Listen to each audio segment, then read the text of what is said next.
Hello everyone, welcome back to the channel. अप्रैल 2025 एक बहुत ही इंपॉर्टेंट मंथ होता है क्योंकि यहाँ से एक नया फाइनेंशियल ईयर आपका स्टार्ट होता है। तो जीएसटी से रिलेटेड ऐसे 6 इंपॉर्टेंट चेंजेस जो कि आज इस वीडियो में आपसे मैं शेयर करने वाला हूँ। सबसे पहला जो चेंज है वो है कि यदि आप ई वे बिल बनाते हैं या फिर आप ई इनवॉइसिंग करते हैं तो उस केस में आपको 2 फैक्टर ऑथेंटिकेशन या मल्टी फैक्टर ऑथेंटिकेशन कराना अनिवार्य कर दिया गया है। ई वे बिल पोर्टल पे हम आ चुके हैं और यहाँ पर आप देख सकते हैं ये एडवाइजरी 28 मार्च 2025 को निकाली गई थी 2 फैक्टर ऑथेंटिकेशन वाली। यहाँ मेंशन किया गया कि 2 factor authentication is mandatory for all tax payer and transporters from 1 अप्रैल 2025।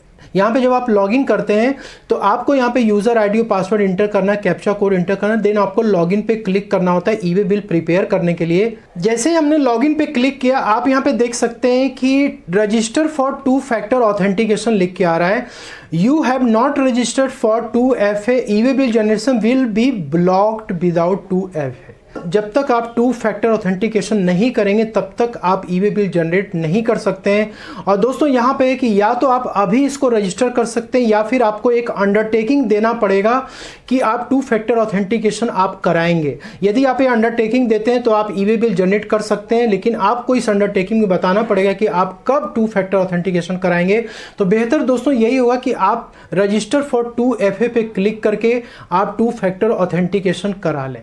और दोस्तों ये सब कुछ किया जा रहा है अनऑथोराइज्ड एक्सेस को रोकने के लिए। जो लोग की जो फ्रॉडस्टर हैं वो ई वे बिल फेक तरीके से जनरेट कर पा रहे हैं, गुड्स को मूवमेंट करा पा रहे हैं, तो उसको रोकने के लिए यहाँ पे जीएसटी पोर्टल पे एक बड़ा बदलाव यहाँ पे किया गया है और सारे टैक्स पेयर को 2FA कराना अनिवार्य है। कि वैसे ही आप यदि ई इनवॉइसिंग पोर्टल पे भी आप आएंगे तो यहाँ पर भी आपको लॉगिन आईडी और पासवर्ड इंटर करना होता है। जैसे आप इस पर क्लिक करते हैं तो यहाँ पर भी देख सकते हैं मेंशन किया गया है कि इंपॉर्टेंट यहाँ पे टैग लगा हुआ है कि 2 factor authentication is mandatory for all tax payer transporter from 1 अप्रैल। तो जीएसटी पोर्टल के लिए भी है, साथ में यहाँ पे जो ई इनवॉइसिंग लोग करते हैं उनके लिए भी मैंडेटरी कर दिया है कि आप 2 फैक्टर ऑथेंटिकेशन या MFA आप करा लें। और यहाँ पे जो सेकेंड चेंज हो रहा है वो हो रहा है compulsory input service distributor registration.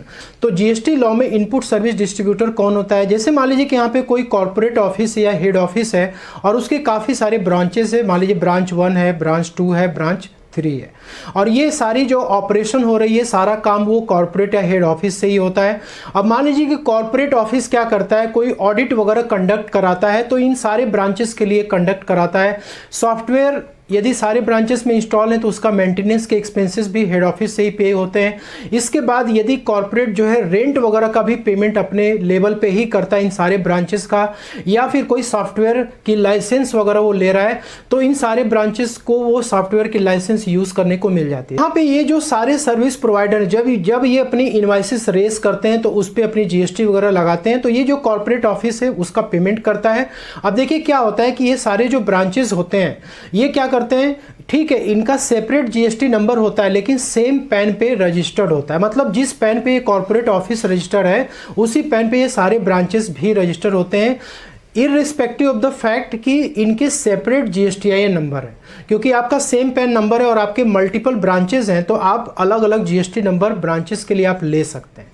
ठीक है, तो यहाँ पे क्या होता है कि अब ये कॉर्पोरेट ऑफिस को इनपुट टैक्स क्रेडिट मिल चुकी है तो ये क्या करता था, पहले ये अपनी एक ISD इनवॉइसेस इशू करता था, यानी कि इनपुट सर्विस डिस्ट्रीब्यूटर इनवॉइस, और उस पे जो भी जितने भी वैल्यू की सप्लाई ब्रांच 1, ब्रांच 2, ब्रांच 3 में की जाती थी उसके अनुसार ये क्या करते थे, इनपुट टैक्स क्रेडिट को ये डिस्ट्रीब्यूट कर देते थे ब्रांचेज में, और जीएसटी पोर्टल पे भी इसकी प्रॉपर रिपोर्टिंग कर देते थे जिससे कि ये ब्रांच क्या करते थे, ITC क्लेम कर पाते थे। लेकिन दोस्तों अब अप्रैल 2025 से एक बड़ा मेजर चेंज किया गया है कि अब ये जो कॉर्पोरेट या हेड ऑफिस है जिसको कि ISD कहते हैं यानी इनपुट सर्विस डिस्ट्रीब्यूटर कहते हैं, अब इसको रजिस्ट्रेशन कराना मैंडेटरी हो जाएगा ISD में, और इनको ISD इनवॉइसेस इशू करनी पड़ेगी। इसके बाद इनको GSTR 6 फाइल करना पड़ेगा। ठीक है, तब जाकर के ये जो ब्रांचेस है वो इनपुट टैक्स क्रेडिट ले पाएंगे। जो पॉइंट नंबर 3 है वो है ई वे बिल जनरेशन और एक्सटेंशन को लेके। तो देखिए ई वे बिल जनरेट करने के लिए रूल्स जो है जनवरी 2025 में आ गया था कि यदि आप कोई भी इनवॉइस जनरेट करते हैं तो उसके 180 डेज के अंदर आपको ई वे बिल जनरेट कर लेना है। जैसे एग्जांपल के लिए मान लीजिए आपकी इनवॉइस की डेट है 1 अप्रैल 2025, तो आपको ई वे बिल इस पर्टिकुलर इनवॉइस के लिए 180 डेज के अंदर जनरेट करना मैंडेटरी है। तो आपको 30 सितंबर 2025 के पहले इस पर्टिकुलर इनवॉइस की ई वे बिल जनरेट करनी जरूरी। यदि ये क्रॉस कर जाएगा तो फिर आप इस इनवॉइस के लिए कोई भी ई वे बिल जनरेट नहीं कर पाएंगे और ना ही अपने गुड्स को आप मूवमेंट करा पाएंगे। अब ई वे बिल जनरेट करने के बाद उसकी एक्सटेंशन भी इंपॉर्टेंट होती है। बहुत सारे टैक्स पेयर क्या करते हैं, ई वे बिल को एक्सटेंड करवाते हैं क्योंकि उनकी जो गुड्स होती है काफ़ी सारे स्लॉट में इंस्टॉलमेंट में डिलीवर होने के लिए जाती है। तो इन ट्रांजिट में काफ़ी सारे ऐसे चेक पोस्ट आते हैं जहाँ से कि उनको व्हीकल चेंज करना पड़ता है, तो उस केस में एक्सटेंशन इंपॉर्टेंट होता है। तो देखिए यहाँ पे एक्सटेंशन के लिए भी रूल्स चेंज कर दिया गया अप्रैल से कि आप मैक्सिमम 365 डेज तक ही एक्सटेंशन करा सकते हैं ई वे बिल का।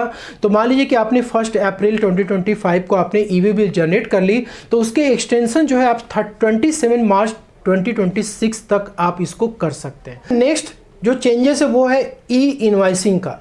अब यदि आप B2B इनवाइसेस रेस करते हैं तो उसकी ई इनवाइसिंग आपको करनी जरूरी होती थी। तो पहले क्या होता था कि जिसकी annual aggregate turnover 100 crore rupees तक या उससे ज़्यादा होती थी तो उस पर्सन को क्या करना होता था, ई इनवाइसिंग करना होता था। लेकिन अब क्या कर दिया गया, ये annual aggregate turnover 10 crore rupees कर दिया गया है। यदि आपका टर्नओवर इतना तक है एक साल में तो आपको 30 डेज का यहाँ पे टाइम लिमिट अब मिलने वाला है। तो आप इस टाइम लिमिट का विशेष ध्यान रखें क्योंकि जब तक आप ई इनवाइसिंग नहीं करेंगे B2B इनवाइसेस का तब तक इनपुट टैक्स क्रेडिट सामने वाली पार्टी को मिलने वाली नहीं है। इसके बाद नेक्स्ट है जीएसटी रजिस्ट्रेशन से रिलेटेड चेंजेस, जो कि रूल 8 CGST रूल्स 2017 में बदलाव किया गया है। तो देखिए जीएसटी रजिस्ट्रेशन करते समय पहले क्या होता था कि आपको आधार बेस्ड ऑथेंटिकेशन आप ऑनलाइन ही कर पाते थे, ठीक है। लेकिन अब दोस्तों यहाँ पे क्या कर दिया गया है कि बायोमेट्रिक आधार ऑथेंटिकेशन आपको कराना पड़ेगा। तो यहाँ पे देखिए दो ऑप्शन होते हैं। एक तो आपने यदि चूज कर लिया कि हाँ हम आधार ऑथेंटिकेशन कराना चाहते हैं तो उस केस में आपको इसको बायोमेट्रिक ऑथेंटिकेट कराने के लिए जीएसटी सुविधा केंद्र पर जाना पड़ेगा। वहाँ पर आपको आपकी फ़ोटो जो है कैप्चर की जाएगी और आपके डॉक्यूमेंट की वेरिफिकेशन की जाएगी। मतलब जो प्राइमरी ऑथोराइज सिग्नेटरी आपने सेलेक्ट किया है जीएसटी रजिस्ट्रेशन करते समय, उस पर्टिकुलर पर्सन का पूरा डॉक्यूमेंट्स आपको ले जाना है और जीएसटी रजिस्ट्रेशन से रिलेटेड भी डॉक्यूमेंट आपको लेकर के जाना है जीएसटी सुविधा केंद्र पर।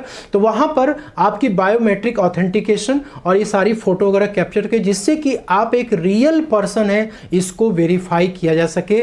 उसके बाद ही दोस्तों ARN नंबर जनरेट होगा। 15 डेज का मैक्सिमम टाइम लिमिट यहाँ पे दिया गया है। और यदि आपने ये ऑप्ट कर लिया कि हम आधार से ऑथेंटिकेशन नहीं कराना चाहते हैं तो ऐसे केस में भी आपको जीएसटी सुविधा केंद्र पे जाना है। वहाँ पे आपकी फ़ोटो कैप्चरिंग और डॉक्यूमेंट्स की वेरिफिकेशन होगी। उसके बाद ही दोस्तों जीएसटी पोर्टल पे आपका ARN नंबर जनरेट होगा। और नेक्स्ट यहाँ पे दोस्तों क्रेडिट नोट एक्सेप्ट और रिजेक्ट थ्रू IMS। तो आप जब अप्रैल मंथ की जीएसटी रिटर्न मई में फाइल करेंगे और आपके सप्लायर ने क्रेडिट नोट आपको इशू कर रखा है तो ITC से रिलेटेड आपके जो भी कंप्लायंस हैं वो तब तक कंप्लीट नहीं होंगे जब तक कि आप IMS डैशबोर्ड में जाकर के क्रेडिट नोट को आप एक्सेप्ट या रिजेक्ट ना कर लें। तो ये 6 मेजर इंपॉर्टेंट चेंजेस आप ध्यान में रखें जो जीएसटी से रिलेटेड है।